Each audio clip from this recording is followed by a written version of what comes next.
Welcome to exam सहपाठी। आज है 27 अक्टूबर और आइए आज देखते हैं आज के महत्वपूर्ण करंट अफेयर्स को और इसके साथ साथ उससे संबंधित कुछ महत्वपूर्ण स्टैटिक जीके और करंट अफेयर्स के रिवीजन को। ठीक है, तो आइए स्टार्ट करते हैं आज की क्लास को। पहला क्वेश्चन हम लोग लेते हैं। वर्ष 2021 और 2022 के लिए किस संस्थान को राष्ट्रीय बौद्धिक संपदा पुरस्कार प्रदान किया गया? तो दोनों वर्षों के लिए यानी कि 2021 और 2022 के लिए राष्ट्रीय बौद्धिक संपदा पुरस्कार दिया गया आईआईटी मद्रास को। ओके, तो इसका सही आंसर हो गया क्या? आईआईटी मद्रास। ओके, और ये जो है पुरस्कार किसके द्वारा प्रदान किया गया ये भी आप याद रखेंगे। तो इसे केंद्रीय वाणिज्य और उद्योग मंत्री पीयूष गोयल के द्वारा जो है ये पुरस्कार प्रदान किया गया, राष्ट्रीय बौद्धिक संपदा पुरस्कार को। अब देखते हैं कुछ महत्वपूर्ण क्वेश्चंस के रिवीजन को आईआईटी मद्रास से संबंधित। प्रधानमंत्री नरेंद्र मोदी ने 5G टेस्ट बैंड का शुभारंभ किया। आप सबको पता है किसका शुभारंभ किया गया और यह परियोजना जो है किस संस्थान के नेतृत्व में विकसित की गई? तो आईआईटी मद्रास के जो है संस्थान के नेतृत्व में जो है ये विकसित की गई थी आपका जो 5G टेस्ट बैंड था। यूएस चैम्बर्स ऑफ कॉमर्स जो है एक संस्था है यूनाइटेड स्टेट की और इसके द्वारा जारी अंतर्राष्ट्रीय बौद्धिक संपदा सूचकांक 2022 में यानी कि इंटरनेशनल इंटेलेक्चुअल प्रॉपर्टी इंडेक्स 2022 में भारत किस स्थान पे रहा? तो इसमें भारत रहा 43वें स्थान पे और पहले स्थान पे कौन रहा? तो पहले स्थान पे यूएसए अपना खुद रहा। राष्ट्रीय संस्थागत रैंकिंग फ्रेमवर्क 2022 की समग्र श्रेणी में कौन सा संस्थान शीर्ष पर रहा है? तो समग्र श्रेणी में जो पहले स्थान पे रहा है वो रहा है आपका आईआईटी मद्रास, यानी कि सारे जो है जो आपके भारत के अंदर संस्थान है उनकी रैंकिंग की गई थी और समग्र श्रेणी यानी कि ओवरऑल श्रेणी में पहले स्थान पे आईआईटी मद्रास रहा था। भारतीय रेलवे और आईआईटी मद्रास ने भारत की पहली स्वदेशी हाइपरलूप प्रणाली विकसित करने के लिए साझेदारी की है। तो एक आपका हाइपरलूप प्रणाली है, इसको विकसित किया जा रहा है किसके किसके द्वारा? तो भारतीय रेलवे और आईआईटी मद्रास के सहयोग से इसे विकसित किया जा रहा है। ओके, तो ये इंपॉर्टेंट जो है क्वेश्चंस के रिवीजन थे आईआईटी मद्रास से संबंधित। अब देखते हैं हम लोग अगला क्वेश्चन नंबर 2 को। पिनाकी चौधरी का 82 वर्ष की आयु में निधन हो गया। ये किस क्षेत्र से संबंधित थे? साहित्य से, पत्रकारिता से, फिल्म से या फिर राजनीति से? तो जो पिनाकी चौधरी थे इनका संबंध जो है फिल्म जगत से था। ठीक है ना, ये बंगाल के बहुत महत्वपूर्ण जो है फिल्म निर्देशक थे और ये पहले जो है आपके एक राष्ट्रीय पुरस्कार भी जीत चुके हैं। ठीक है ना, तो भारत सरकार की ओर से इन्हें राष्ट्रीय पुरस्कार भी प्रदान किया जा चुका है और पिनाकी चौधरी एक बंगाली फिल्म के निर्देशक भी हैं। ओके, तो इनका संबंध किससे है? तो इनका संबंध फिल्म से है। अब देखते हैं कुछ महत्वपूर्ण क्वेश्चंस का रिवीजन। अभी हाल ही में जो आपके निधन हुए हैं उनमें एक महत्वपूर्ण नाम है बीबी लाल का। बीबी लाल क्या थे? तो बीबी लाल एक पुरातत्वविद थे। आप लोगों ने पढ़ा होगा कालीबंगा की खुदाई किसने की थी? तो वो बीबी लाल के द्वारा ही करवाई गई थी। ठीक है ना, तो ये आपके एक पुरातत्वविद थे, इनका हाल ही में निधन हो गया। 21 सितंबर 2022 को जानी मानी शख्सियत राजू श्रीवास्तव का निधन हो गया। तो आप सबको पता है राजू श्रीवास्तव क्या थे? तो ये एक हास्य कलाकार यानी कि कॉमेडियन थे। हाल ही में रामचंद्र मांझी का निधन हो गया। वह किस क्षेत्र से संबंधित थे? तो रामचंद्र मांझी को अभी हाल ही में जो है पद्मश्री पुरस्कार से सम्मानित किया गया था 2022 में और इन्हें जो है बिहार का एक लोक नृत्य है जिसको जो है लौंडा नाच कहते हैं। ठीक है ना, इसके लिए जो है इन्हें ये पद्मश्री पुरस्कार प्रदान किया गया और इसी से ये संबंधित है रामचंद्र मांझी। इसके अलावा एक और नाम आप याद रखेंगे, वो है आपका साइरस मिस्त्री का नाम और ये क्या थे? तो ये एक उद्योगपति थे और इसके अलावा ये टाटा सन्स यानी कि टाटा कंपनी में पहले चेयरमैन भी रह चुके हैं। कौन?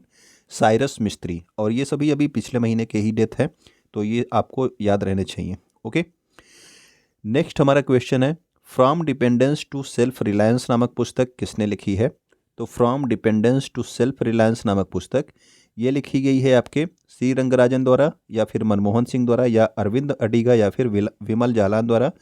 तो from dependence to self reliance ये जो है आपके पूर्व आरबीआई के गवर्नर रह चुके हैं। कौन? विमल जालान।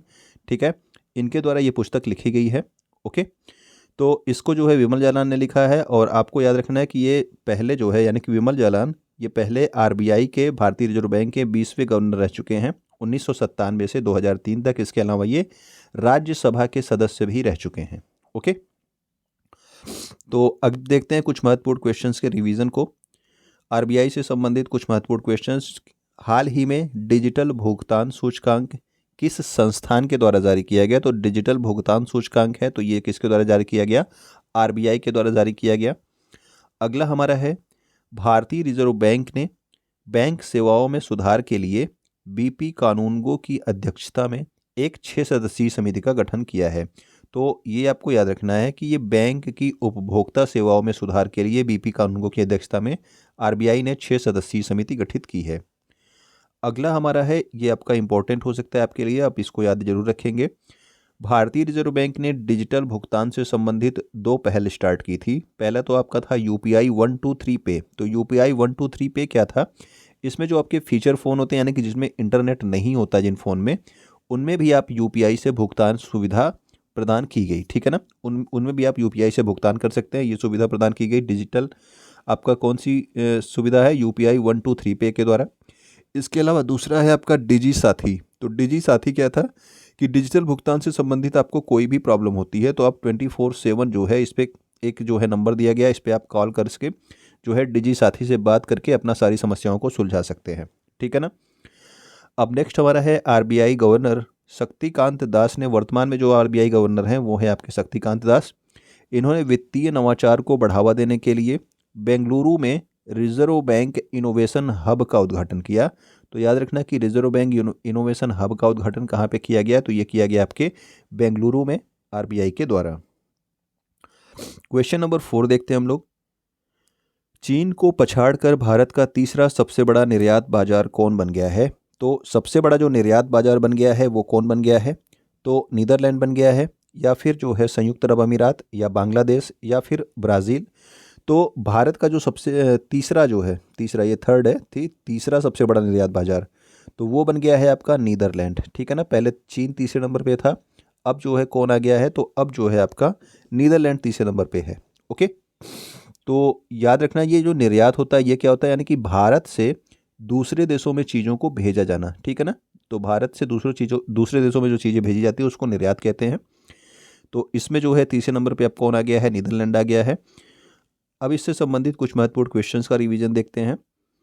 हाल ही में कौन सा देश ब्रिटेन को पछाड़कर दुनिया की 5वीं बड़ी अर्थव्यवस्था बन गया है? ठीक है ना, यानी कि पहले 5वें नंबर पे ब्रिटेन था, अब दुनिया की जो 5वें नंबर की सबसे बड़ी अर्थव्यवस्था बन गया है वो बन गया है भारत।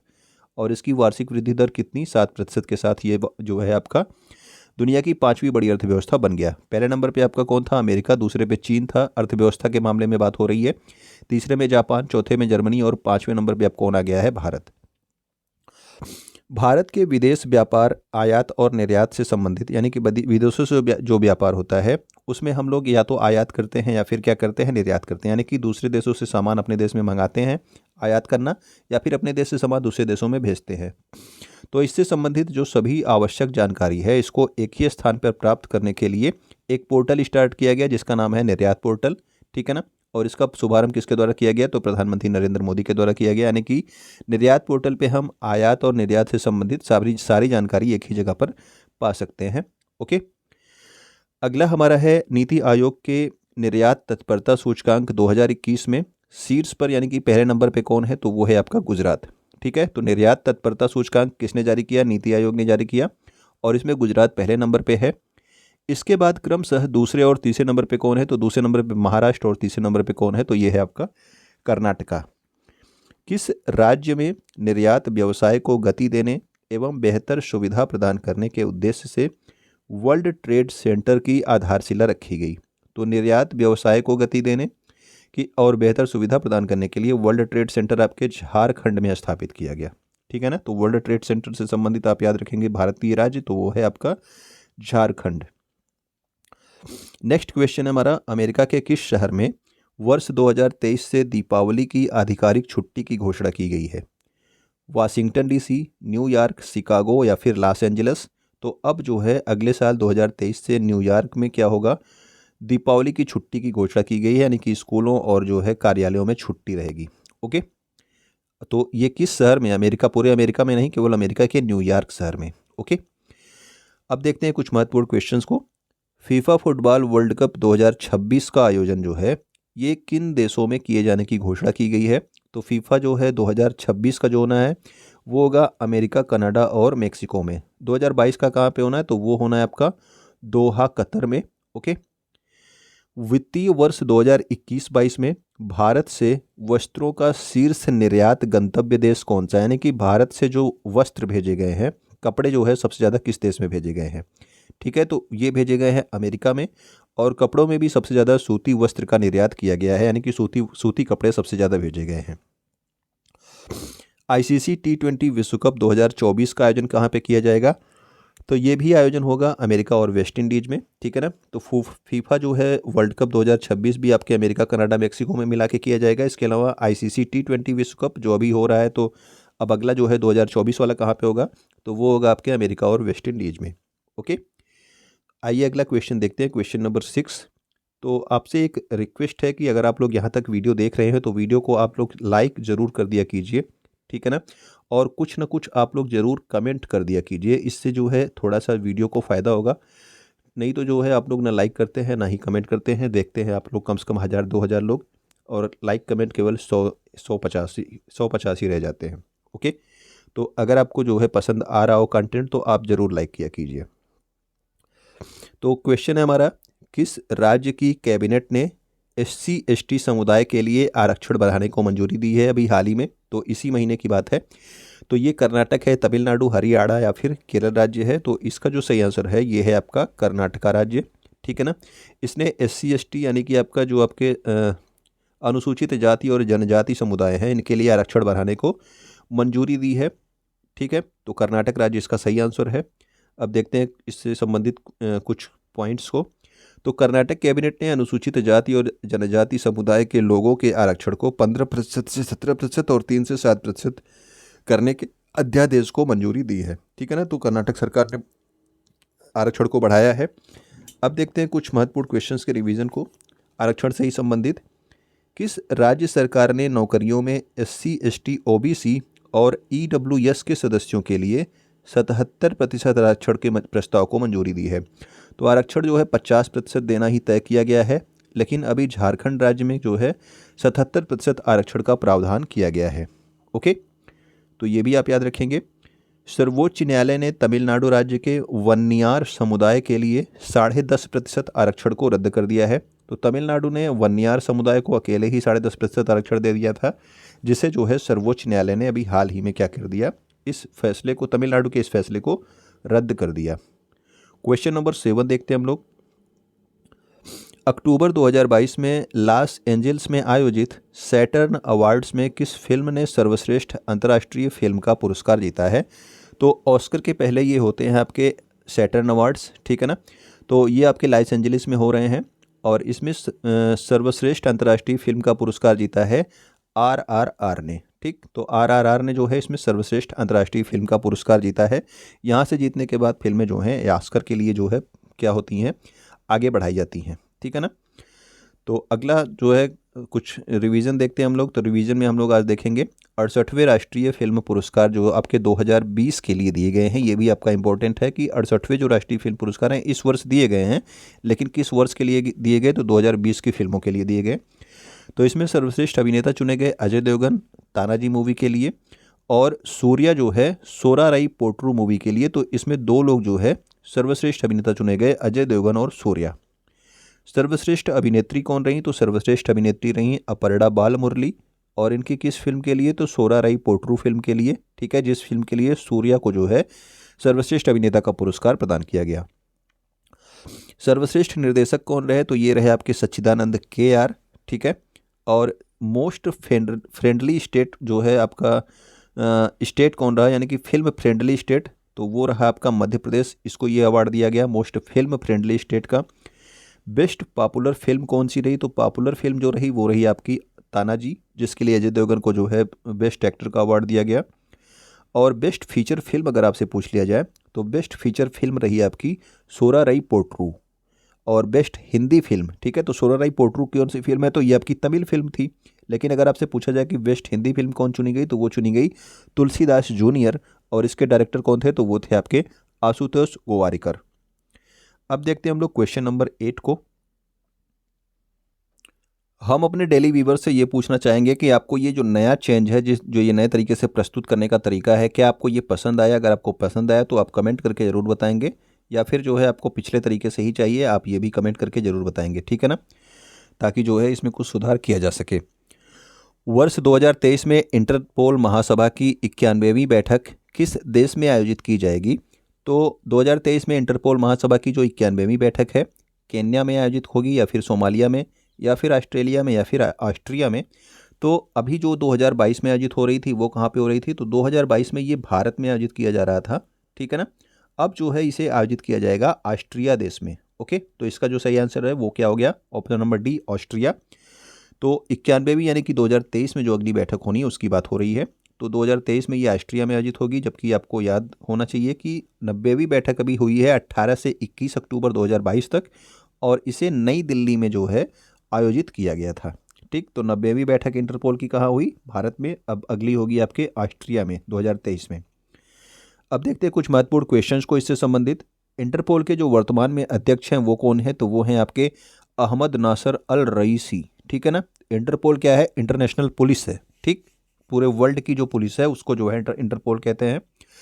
इंटरपोल की स्थापना कब हुई थी? स्थापना हुई थी 1923 में, और इसका मुख्यालय कहाँ पे है? तो मुख्यालय है लियोन शहर, फ्रांस में।